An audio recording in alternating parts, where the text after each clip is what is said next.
Have you been searching for a solution to craft die storage that doesn't break the bank? If so, stay with me while I show you the quick custom-made die storage I've made in my studio. Hi, I'm Karen Summey with Karen's Blue Ridge Stamping and an independent Stampin' Up! Demonstrator. Die cutting is one of my favorite craft techniques, and I have bought numerous die sets over the years. While I love my Stampin' Up! Die sets, I'm not so excited about the taped cardstock they arrive on. I frequently struggle to pull the die off the tape, and while I haven't damaged any of my dies so far, I always get a little anxious when I have one that doesn't release as quickly as I'd like. So I've been searching for a great solution to this storage issue. I've looked at a number of storage solutions that provide magnetic storage, and I can honestly say there are a number of them that I would love to own. Unfortunately, many of them are a little out of my budget, and some are way outside my budget. That's why I decided to make my own magnetic storage. Now, I have found this to be more economical than many of the solutions I've seen, but mine has an added benefit for me. I'm using the standard Stampin' Up! Plastic envelope I receive with my Stampin' Up! Dies, which allows me to remove my custom storage and return it to a similar state as I originally received it if I choose. That makes the resale process really easy if I choose to sell any of my die sets. So far, I haven't, but that doesn't mean I won't. So if I decide to resell, I can choose to either leave my custom magnetic storage in the envelope or return it to a taped cardstock such as I had in the original Stampin' Up! Package. For shipping purposes, I expect the taped cardboard will weigh less and avoid shipping a magnetic piece through the post office or through a shipper. As you will see, making the custom magnets for my die envelopes is really quick and easy.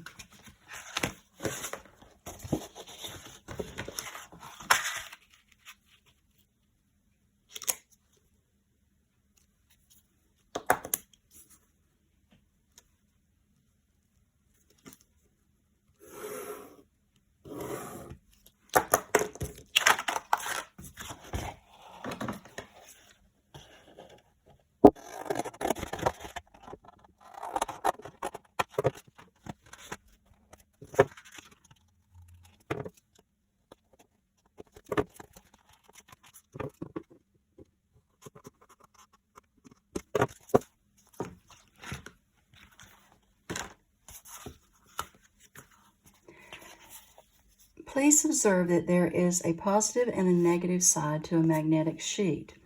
In this instant, the shiny side is the non-stick side of my magnetic sheet. The dull side is the one with the magnetic ability.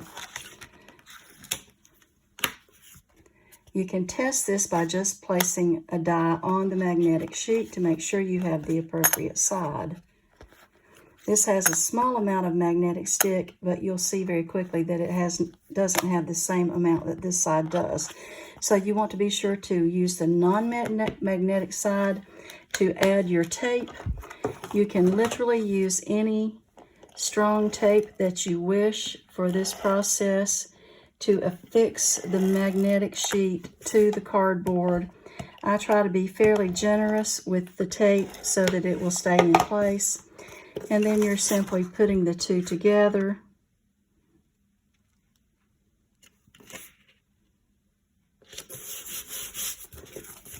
And you're ready to go. You can now take all of your magnets,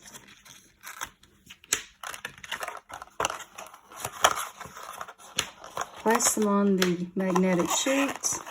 That's all the dies, rather.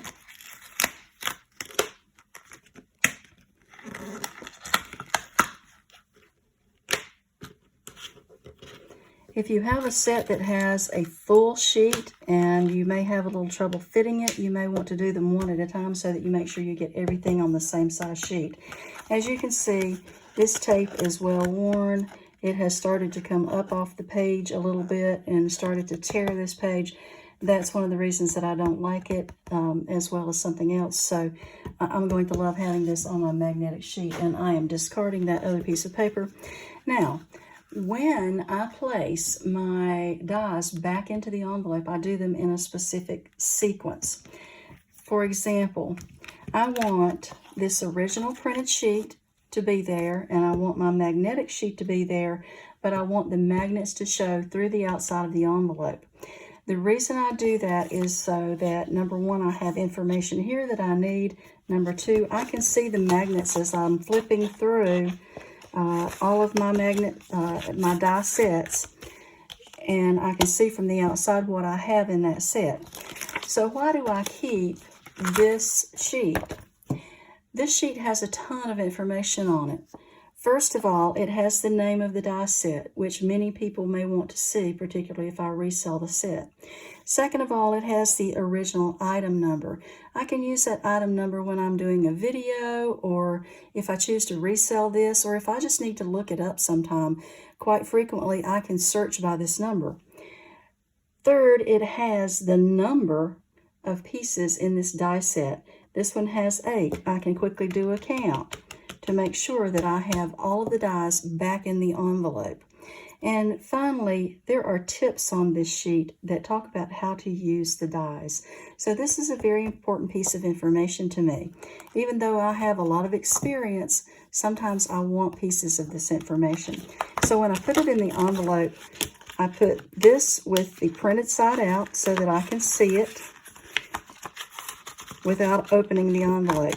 Now, I also make sure this printed piece is on the back of the envelope. And why is that? If I turn the dies to this side and I try to close this envelope with this little slit, the dies will catch on the slit and they won't go into the envelope as easily. So I try to make sure that the dies themselves are on the solid side of the envelope.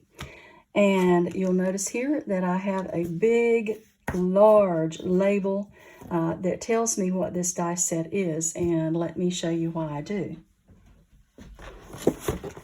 I have a really big box of dies that I keep on top of my work table. I have them in alphabetical order. I keep the names up so that I know when I'm in alphabetical order, and I can simply place that set where it goes in the box.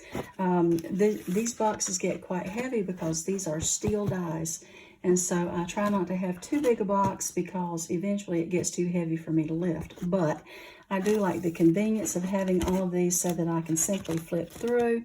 I can see the dies, or I can see the name.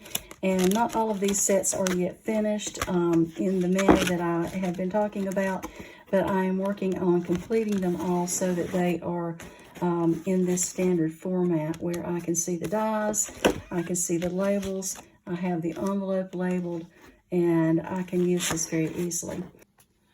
One final word before I go. I mentioned earlier on an on-screen comment that the chipboard is actually optional. You don't really need it if you have a magnetic sheet. I use it for stability. However, it does come in handy if you have remnants of magnetic sheets and you want to take advantage of every small piece of that magnetic sheet. It also can get expensive, but if you're using it in this way and you don't mind it pieced together on a piece of chipboard, it works quite well. You can tape it together the same way you do everything else, and it keeps your die set very neatly inside its envelope. So just one final tip for you. I hope you have found this helpful. If you like this video and the content it contains, I hope that you will give me a big thumbs up underneath the video. If you'd like to see more of my videos, please click the subscribe button. And finally, you can click the little notification bell beside the subscribe button if you want to be notified when I upload new content. Thank you for watching, and I hope you'll visit again soon. Bye for now.